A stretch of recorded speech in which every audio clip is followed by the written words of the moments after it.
Ini soal kesaktian Anda yang banyak beredar di media sosial juga ada ceritanya, dari mulut ke mulut juga ada ceritanya. Soal ambil air itu yang diperintah oleh Gus Dur ya. Nah, waktu itu kan air itu sinarnya itu ada di tengah laut. Laut, ya. Dan dengan ombak sebesar itu dan laut sedalam itu, Anda bisa mengambil sampai ke titik di mana ada sinar itu. Bagaimana nalar kita bisa... Jadi, sama Mbah Hakim itu, Mbah Hakim Nganjuk. Iya. Pondok pesantren sekarang Mbah Hakim ini ya. Mbah Hakim itu mursyid Sadiliyah. Wah, itu laut. Nah, kita itu kayak nggak inget aja. Jadi, nah itu airnya ambil, ya kita ambil gitu aja. Setelah di pinggir baru inget lah, ini kan tadi laut. Jadi itu nggak bisa diceritakan pakai logika Gak manusia. bisa. Kan gitu. Jangankan tentang itu, tentang cintanya nggak bisa diceritakan dengan logika. Susah. Iya. Di Mekah kemarin kan kreditnya luar biasa. Nih, saya kreditnya luar biasa. Jadi antara Mina sama Makkah itu tidak ada alat angkut, sudah macet semua. Taksi macet, apa-apa macet. Saya sama istri. Terus, ya udah deh kita setelah ini nafar awal kita Mekah. Nah, istri saya bilang, ayo mas, siapa tahu nanti kita bisa, kalau enggak ya jalan kaki kan gitu. Orang nyari angkutan nggak ada, semua kendaraan berhenti. Tiba-tiba ketika saya keluar, itu ada base tulisannya Indonesia. Zam-zam abadi itu, kalau nggak salah Zam-zam abadi. Nah, saya berdiri di antara kerumunan orang yang demikian banyak. Tiba-tiba ada base itu berhenti. Kernetnya datang ke saya, Kiai ikut saya aja kalau mau ke Mekah. Saya naiklah ke base itu, yang lain nggak boleh masuk. Isinya cuma dua, saya sama istri saya. Diantarlah sampai ke Mekah, sampai ke hotel. Sampai di hotel, saya telepon, aku sampai hotel. Mana mungkin, kata saya video call, saya sampai. Itu ingat juga ketika sudah sampai di hotel itu. Di address hotel di Jabal Umar. Tadi itu base apa? Ini baru kemarin. Jadi ketika itu kita nggak tahu. Kita sadar setelahnya. Setelahnya, itu base apa tadi? Nah, saya juga nggak bisa cerita.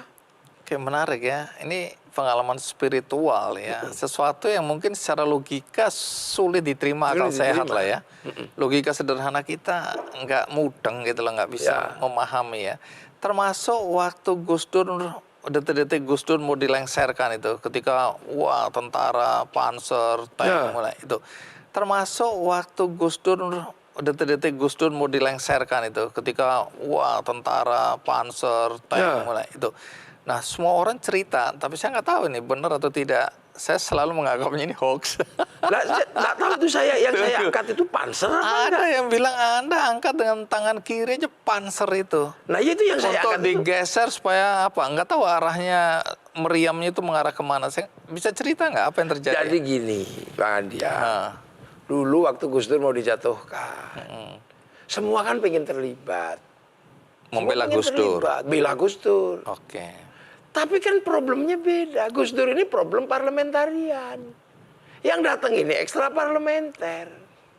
Jadi bulat aja di sekitar gedung itu. Tapi Anda sadar nggak waktu ngangkat panser itu? Ya kata wong gini terus tiba-tiba gini, nggak tahu itu yang saya angkat itu panser apa enggak. Tapi kata orang-orang sih panser.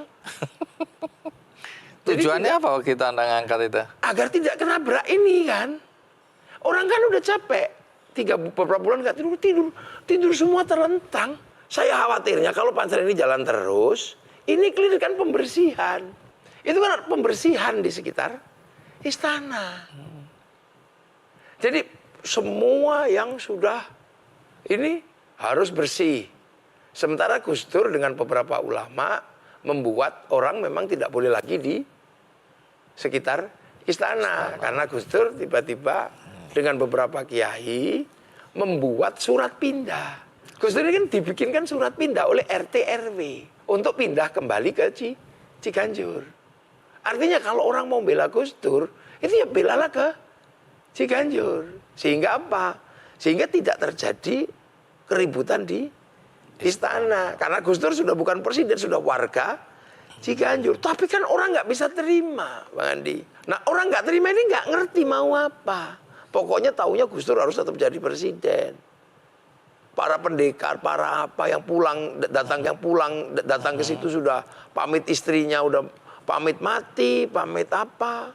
Sementara Gus Dur enak saja, ya sudah gitu aja kok repot kan.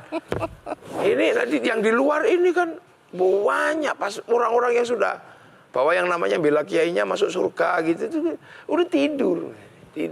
Nah, di saat pembersihan itulah mungkin itu. Anda menghindari orang kegilas atau orang celaka gara-gara panser. Jadi kesedihan kita tentang jatuhnya Gus Dur itu sudah lebih berat daripada mengingat sesuatu di luar itu. Jadi orang memang sedih, semua itu nangis semua. Jadi hari-hari memang jadi sedihnya luar biasa. Jadi kesedihan, tapi bahwa itu tidak terjadi pertumpahan darah itu sudah luar biasa karena Gus Dur bikin surat pindah. Jadi secara fikih akhirnya kalau mau membela Gus Dur haram kalau di istana karena Gus Dur sudah pindah ke Ciganjur. Dalam wawancara saya dengan Gus Dur hari-hari itu memang dia cerita, artinya dia bilang kalau dia nggak mencegah waktu itu pertumpahan darah luar biasa. Karena yang dari berbagai pelosok terutama Jawa Timur mau datang semua itu. Baik, ada satu lagi cerita yang berkaitan dengan ya mau dibilang mistik, mau dibilang kesaktian, mau dibilang apapun juga sesuatu yang secara logis susah diterima akal sehat. Ketika Anda pamit dari pondok pesantren Anda mau ke makam Wali Songo ya bersiarah ke makam Wali Songo. Itu kalau pakai logika saya nggak tahu Anda jalan kaki pakai kendaraan atau apa harusnya 3 bulan.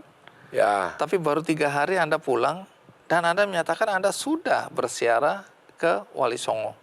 Itu bagaimana menjelaskannya? Jadi diminta, jadi kan ada santri-santri itu kan cari ijazah kan dulu. Bagaimana kemudian, karena selalu dibilang, santri itu kalau tirakat, gitu. Kalau tirakat, pilihannya jadinya 3. Kalau nggak ngalim, itu ya kaya. Gitu. Kalau nggak kaya, pasti hidupnya bermanfaat untuk orang banyak. Yang penting riyadhah. Saya carilah itu katanya ziarah Wali Songo jalan kaki. Iya, nggih Yai. Ya sudahlah kita berangkat jalan kaki. Tapi namanya usia segitu kan terus di tengah jalan itu ke Giri ke Ngampel. Jadi kan ke Ngampel dulu. Di Ngampel. Nah, setelah itu capek kan. Perjalanan dari Gresik ke Ngampel itu berapa hari sambil jalan kaki. Saya kan pengen mau naik bis. Naik ke kondektur. Kondekturnya bilang, apa kamu topom pilingi? Hah? Nah, orang minta naik bis aja mestinya kan. Akhirnya ini nggak masuk akal. Akhirnya sampai takut saya. Akhirnya sudah nggak naik bis. Ziarah. Terus ke beberapa wali. Mau naik bis. Dimarahi lagi, dibuang ke got saya. Itu pelajaran saya waktu itu. Akhirnya ya mau nggak mau jalan kaki. Anda ingat persis? Ingat itu lama, capek, lelah, putus asa. Nah, ternyata itu cuma 3 hari. Nah itu kata yang ketika sampai kembali ke pondok. Iya. Kembali ke pondok. Loh, 3 hari kemana kok? 3 hari gimana? Loh, mungkin nggak ada itu 3 hari. Gitu. Tapi biasa aja lama-lama. Masa sih? Masa? Tapi benar 3 hari. Ketika saya masuk sekolah, 3 hari absen. Jadi kalau pakai logika nggak mungkin Anda sampai dan disuruh ngulangi juga nggak mau. Itu tidak kemudian di situ bisa terbang gitu ya enggak. Ya capek ya. Dimaki-maki orang. Ya normal aja, lelah, putus asa. Makanya kalau misalnya, wah itu berarti perjalanan spiritual. Ulangi lagi nggak mau. Dan nggak bisa mungkin ya. Bisa, capek. Kembali ke dunia nyata dulu. Ya. Dunia nyata ketika Anda juga dimarahin lah beberapa orang yang keberatan. Dimarahin ya tanda kutip ya. Orang yang keberatan ketika Anda tampil di sebuah film ya. Judulnya My Flag Merah Putih versus Radikalisme. My Flag itu bendera ya, merah putihku melawan radikalisme. Nah film itu kan Anda istilah anak sekarang itu dirujak gitu. Iya. Gara-gara katanya di situ Anda seakan-akan mengadu domba umat Islam dan sekaligus merendahkan, melecehkan, apalagi istilah memfitnah atau apa ya, perempuan Muslim. Karena ada pertarungan yang antara dua wanita, ada yang menggunakan cadar dan ada yang tidak dan seterusnya. Pertama itu film dibuat untuk apa ya? Siapa yang membuat? Jadi kalau Bang Andi pengen nanya, sampai hari ini saya juga gak pernah lihat itu filmnya. Hah? Ya. Kenapa begitu? Yang orang tahu bilang, Gus ada ribut-ribut, lumrah lah hari begini gitu aja. Saya itu belum pernah lihat itu filmnya. Tapi kan Anda dibully, Anda dirujak, Anda dimarahin, Anda bahkan dianggap mengadu domba begitu? Saya itu, jadi dulu waktu itu kan di PBNU. Iya. Di PBNU itu ada namanya Pak Imam Pitudo. Pak Imam Pitudo ini datang ke rumah, Gus, syuting yuk. Nah, saya kan duduk ngaji. Saya lagi ngaji gitu di syuting. Rangkaian berikutnya kan saya nggak tahu. Jadi tidak diceritakan dulu, Gus. Ini kita akan bikin film ini, Gus akan berperan begini, nanti ada adegan begitu begini. Nggak ada. Mana berani dia ngatur kiai. Oh, jadi Anda sama sekali tidak tahu. Ya ngaji gitu Anda aja. ngaji karena banyak sekali pandangan Anda yang Anda sampaikan melalui ngaji itu yang berkaitan dengan memang kebangsaan, Ya. kebinekaan. Tapi Anda nggak tahu bahwa itu kemudian diisi dengan adegan-adegan lain. Nggak tahu. Tapi saya kalau sudah urusannya PBNU, saya tahu pasti maunya bagus. Gitu Baik, aja. tujuannya baik. Pasti tujuannya baik. Karena Dan ini anak-anak kesannya kalau dari judulnya My Flag Merah Putih versus radikalisme, ini kan berkaitan dengan ribut-ribut, ada kecenderungan bahwa kalau kita lihat dari hasil polling atau surveinya atau risetnya Wahid Foundation, Setara, itu kan anak-anak muda sekarang sudah banyak yang kemudian pandangannya, sikapnya radikal gitu ya, pertumbuhannya signifikan. Mungkin konteksnya itu ya untuk bagaimana mengembalikan rasa nasionalisme kita dan mengurangi pemikiran-pemikiran radikal mungkin. Iya, itu kan narasi besar yang kenapa saya nggak pernah mempersoalkan gitu loh. Kalau paling yo dibully gitu aja. Karena apa? Ini kan manusia ini dengan hidup dalam konteks ruang terbuka seperti ini. Terbukanya informasi, terbukanya apa saja ini kan memungkinkan orang-orang betul menduplikasi. Karena itu menduplikasi, karena mengidentifikasi dirinya kan susah sekarang. Paling mudah untuk menduplikasi. Satu contoh misalnya agak sedikit melebar ya Bang Andi. Bangsa kita ini kan pernah menghadapi tekanan yang luar biasa. Tahun 48, ketika Hitler jatuh. Apakah kita akan ikut Soviet atau ikut Amerika? Karena pecah kongsi. Kemudian Bung Karno di tengah. Tapi kan kita masih punya orang-orang yang berpikir tentang bangsa ini tetap menjadi Indonesia. Nah sekarang kan anak-anak kita ini kan kemampuannya duplikasi. Begitu merasa bahwa demokrasi Indonesia ini kurang pas, dia mengambil duplikasi Ikhwanul Muslimin. Yang sebenarnya di sana sudah jadi produk gagal. Ketika membayangkan tentang kekuasaan, dia membayangkan tentang khilafah tahririyah. Yang sebenarnya di sana juga sudah gagal. Jadi anak-anak sekarang ini memang eranya. Kalau dulu kan sistemnya laduni. Laduni itu dalam bahasa agama adalah sebuah ilham yang diberikan oleh Allah langsung. Nah, bangsa yang berhasil itu sebenarnya kan bangsa yang bisa melakukan produksi. Ini kan dipaksa menjadi bangsa konsumen kita ini. Jadi bangsa yang gede ini dipaksa jadi pasar. Sadar atau enggak?